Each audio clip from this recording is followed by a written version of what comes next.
Halo semuanya, perkenalkan kami dari kelompok 2 yaitu kelompok Bank Indonesia. Jadi sebelum kita memulai video dari Bank Indonesia, kita akan keliling dari Bank Indonesia nih guys. Sebelumnya kita izinkan kami untuk memperkenalkan diri terlebih dahulu. Perkenalkan, nama saya Nabila Aisyah Fania Putri. Nama saya Fahri Rayar Sandi. Saya Muhammad Ridho. Saya Bian Ganita Kalisa. Saya Jasinda Elon Katrunada. Saya Davina Aurela. Saya Nurlita Azrina Iman. Stay tune terus ya guys. Stay tune.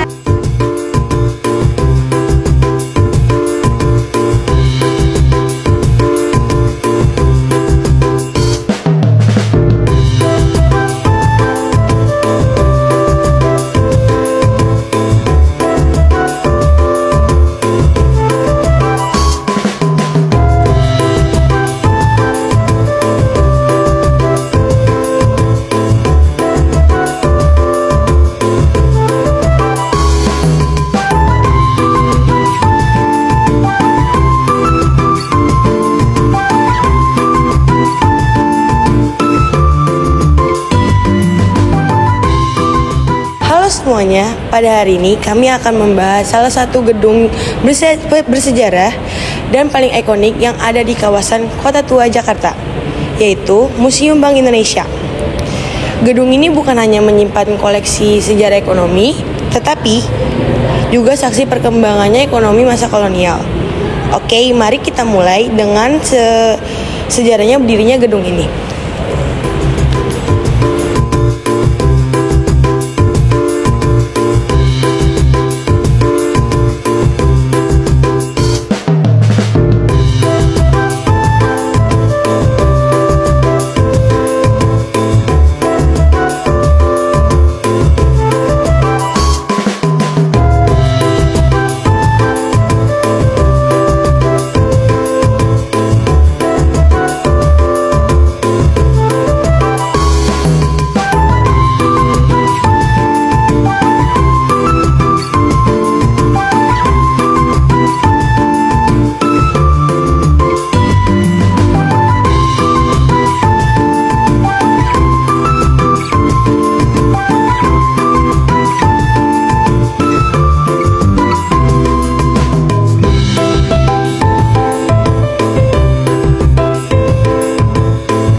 Nah guys, sekarang yang kalian lihat ini adalah panel perkembangan uang Republik Indonesia atau biasanya dipanggil ORI.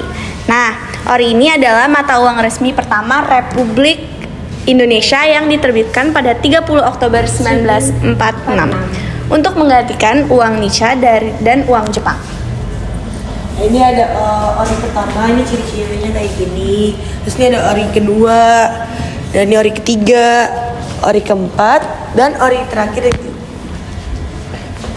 Nah, itu uang Republik Indonesia berdasarkan daerahnya. Ini dari daerah Aceh, Asahan, Sumatera Utara, Nias, Pematang Siantar, Bukit Tinggi, Riau, Sumatera Barat, Bengkulu, Jambi, Lampung, Sumatera Selatan, Sumsel atau Bukit Tinggi, Banten, Bojonegoro, Cepu, Yogyakarta, Kedu, Magetan, Pati, Surakarta, Blitar, Kediri, dan Madiun. Dan ini semua adalah ciri-ciri uang Orida.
Nah, selanjutnya kita akan menjelaskan sejarah lahirnya Bank Indonesia loh guys. Jadi gedung Museum Bank Indonesia ini tuh dibangun pada awal abad ke-20, tepatnya di tahun 1908 hingga 1913. Jadi pada masa itu gedung ini tuh berfungsi sebagai kantor pusat The Javash Bank atau bank sirkulasi milik pemerintah kolonial Belanda yang bertugas mengeluarkan dan mengedarkan uang gulden di Hindia Belanda. Jadi The Javash Bank itu tuh menjadi cikal bakal Bank Indonesia yang kita kenal loh guys. Jadi di sini nih, di tahun 1828 ini adalah berdirinya DIB. Nah, lanjut turun ke bawahnya itu di 1828 hingga 1942.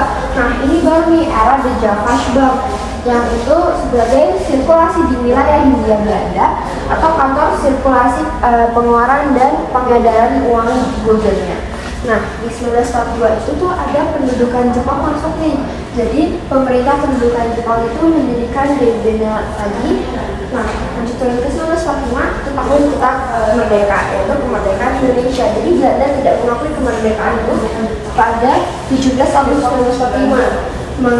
Mengaktifkan kembali DIB lalu mengedarkan mata uang Nica yang juga dikenal sebagai uang merah. Nah, naik ke 1949 itu konferensinya meja bundar seperti yang kita kenal sejarahnya. Nah, lanjut ke 1951 yaitu nasionalisasi DIB. Nah, dari nasionalisasi DIB itu adalah lapisan nasionalisasi. Nah, turun lagi ke 1953 yaitu DIB-nya dibubarkan. Nah, 1 Juli 1953 inilah lahirnya Bank Indonesia. Nah, di sini terdapat gambar dari bangunan arsitekturnya Museum Bank Indonesia dan di sini juga ada foto dari tokohnya.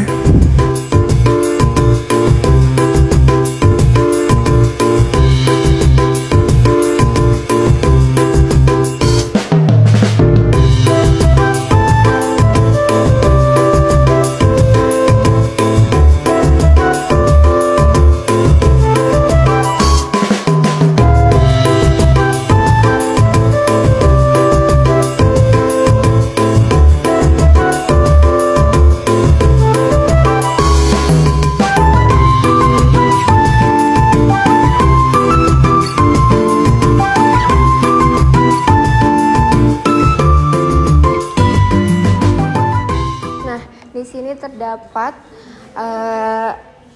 contoh penampakan saat nasionalisasi The Javash Bank pada 19 Juni 1951 yang pemerintah membentuk Panitia Nasionalisasi DJB.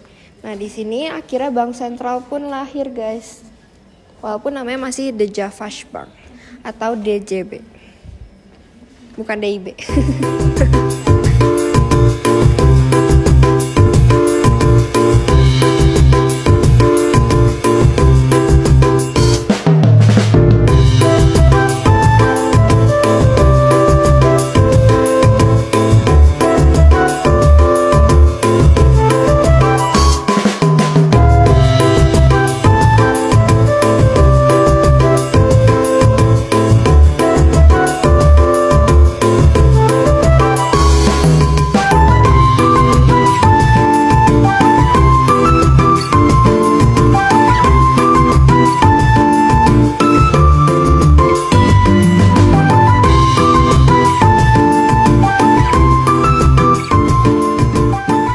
Nah, setelah Indonesia merdeka pada tahun 1953, The Javash Bank ini jadilah Bank Indonesia yang kalian tahu sekarang. Nah, gedung lama ini terus digunakan sebagai kantor Bank Indonesia hingga akhirnya tidak lagi difungsikan sebagai kantor pusat. Pemerintah kemudian memutuskan untuk merestorisasi pembangunan ini dan menjadikannya Museum Sejarah Perbankan, yang akhirnya resmi dibuka untuk umum pada tahun 2009.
Dan selanjutnya di sini ada masa kolonial, yaitu Belanda mendirikan gedung di Javasebang di Batavia karena kota ini menjadi pusat aktivitas perdagangan Nusantara.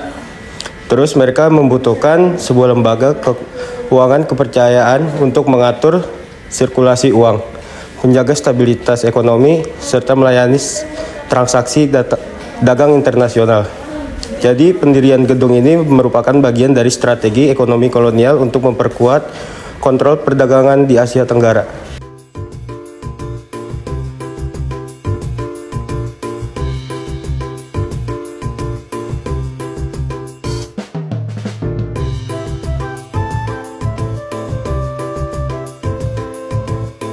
Ketika dialihkan fungsi menjadi museum, tujuan utamanya adalah untuk mengedukasikan tentang sejarah perbankan, sistem keuangan, dan perkembangan perekonomian Indonesia. Museum ini didirikan agar generasi muda bisa memahami bagaimana perjalanan bangsa dalam mengelola keuangan dari masa kolonial, kemerdekaan, dan juga hingga era modern saat ini.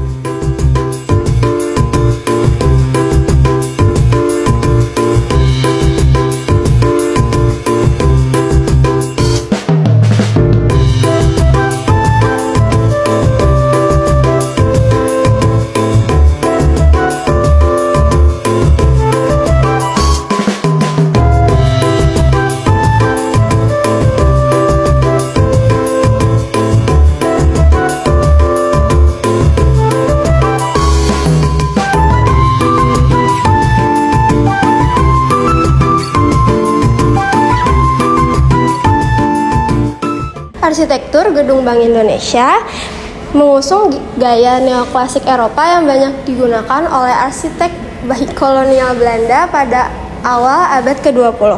Ciri khasnya dapat dilihat pada gedung yang simetris, jendela-jendela yang besar, penggunaan kolom besar, dan fasad yang megah. Gaya ini memberi kesan kokoh serta berwibawa dan mencerminkan fungsi bangunan sebagai lembaga keuangan penting.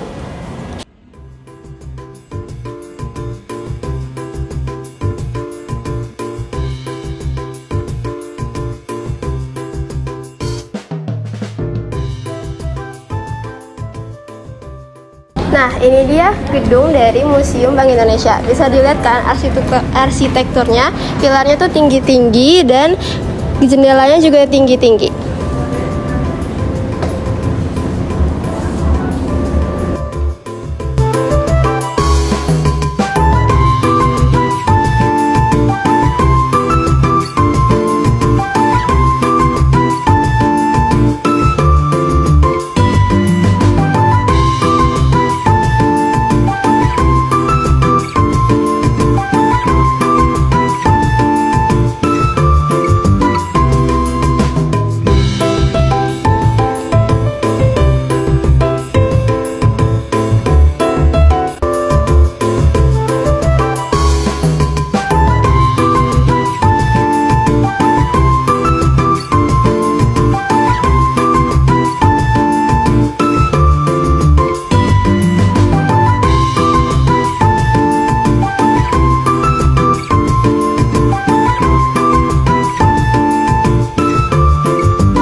Bagian dalam gedung ini dipenuhi dengan elemen bersejarah seperti ruang teller lama, ubin marker asli, serta langit-langit tinggi yang memberikan sirkulasi udara yang baik. Selain itu terdapat ruang bekas Perangsak yang dirancang dalam sistem keamanan tinggi pada masanya. Ketika direstorasi, unsur-unsur sejarah ini tetap dipertahankan sehingga pengunjung bisa merasakan suasana bank tempo dulu.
Nah, hingga saat ini Museum Bank Indonesia itu terus menjadi destinasi wisata edukatif favorit di Kota Tua, Jakarta Pusat.